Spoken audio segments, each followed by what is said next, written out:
ఒక క్రైమ్ జరిగింది. మామూలుగా మన భాషలో చెప్పుకోవాలంటే ఒక క్రైమ్ మన జీవితంలో ఏదైనా జరిగితే వెంటనే మనం పోలీస్ స్టేషన్కి వెళతాం, కోర్టుకి వెళతాం, లేదా మనమే పగ తీర్చుకుంటాం.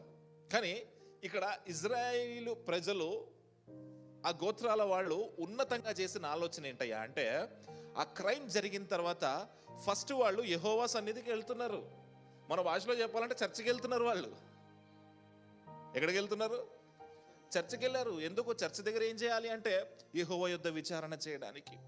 వాళ్ళ గోత్రికులలో ఉన్న ఒక గోత్రపు వాళ్ళు, వాళ్ళ సహోదరుల్లో ఉన్న ఒక సహోదరుడు తప్పు చేస్తే ఆ తప్పుని ఎలా ఎదుర్కోవాలి, ఆ తప్పుకి ఎలా శిక్ష విధించాలి అనే విషయాన్ని తేల్చడం కోసం వాళ్ళు మనలాగా పోలీస్ స్టేషన్కి వెళ్ళట్లే, వాళ్ళు మనలాగా కోర్టులకు వెళ్ళట్లే, వాళ్ళు మనలాగా రోడ్ల మీద పడి అరవట్లే, వాళ్ళు మనలాగా సోషల్ మీడియాకి వెళ్ళి అరవట్లే.